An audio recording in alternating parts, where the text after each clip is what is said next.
آج کی کون سی حدیث پاک ہے ناظرین دیکھے بھی, اسکرین پر بھی شو کریں گے, ہو سکے تو لکھ لیں یا پکچر لے لیں یا اس کی ویڈیو بنا لیں, اس کو یاد کر لیں تاکہ ایک اور حدیث پاک آپ کی نالج میں آ جائے. جی مختصر حدیث ہے. نبی پاک علیہ الصلوۃ والسلام ارشاد فرماتے ہیں, مسلم شریف کی حدیث پاک ہے, العین حق.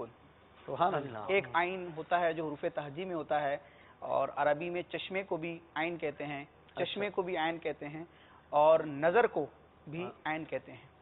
تو یہاں نظر والا معنی ہے العین حق, نظر بد کا اثر برحق ہے. اچھا, کہ جو مشہور ہے کہ نظر لگ جاتی ہے تو واقعی اس کی حقیقت ہے.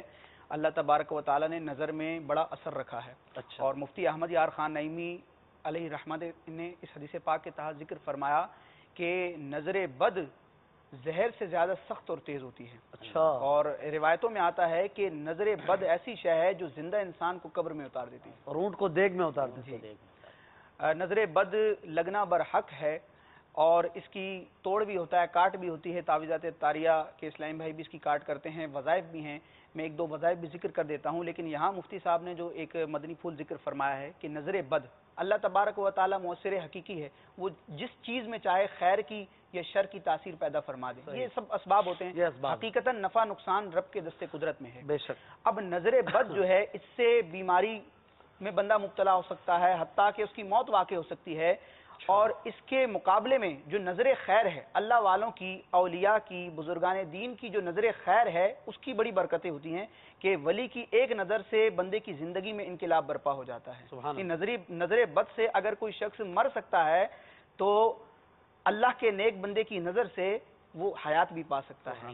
جی حدیث پاک میں بھی ہے کہ نظر بد ایسی شے ہے کہ اگر تقدیر پر کوئی چیز سبقت لے جاتی تو وہ نظر بد ہوتی. یہاں میں دو وظائف ذکر کر دیتا ہوں. امیر علیہ سنت کا بڑا پیارا رسالہ ہے بیمار عابد, اس میں دیگر اوراد و وظائف بھی امیر سنت نے ذکر فرمایا, مدنی پنصورے میں بھی ہیں, اور تعویذات طاریہ کے واسطے سے آپ تعویذات وغیرہ بھی لے سکتے ہیں. امیر علیہ سنت بیمار عابد رسالے میں تحریر فرماتے ہیں کہ لا الہ الا اللہ, تو کلمہ طیبہ کا پہلا جز ہے, لا الہ الا اللہ 60 بار پڑھ کر دم کیجئے, انشاءاللہ عز و جل نظر بد کا اثر جاتا رہے گا. سبحان اللہ. اور وہ شخص جو کھانے پینے میں بسم اللہ الرحمن الرحیم پڑھنے کا عادی ہوگا تو انشاءاللہ وہ نظر بد کے برے اثر سے محفوظ رہے گا. سبحان اللہ. بہت اچھی بات ہے. اپنے آپ کو نظر بد سے بچائیے. اگر آپ کو لگے کہ نظر بد ہے آپ پر, آپ کے بچوں پر, گھر والوں پر, تو اس کے لیے دعوت اسلامی کے تعویذات عطاریہ کے اسلامی بھائیوں سے رابطہ کیا جا سکتا ہے. استخارے کے نمبر پہ کال کر کے بھی آپ رابطہ فرما کر نظر بد کی کاٹ کروا سکتے ہیں.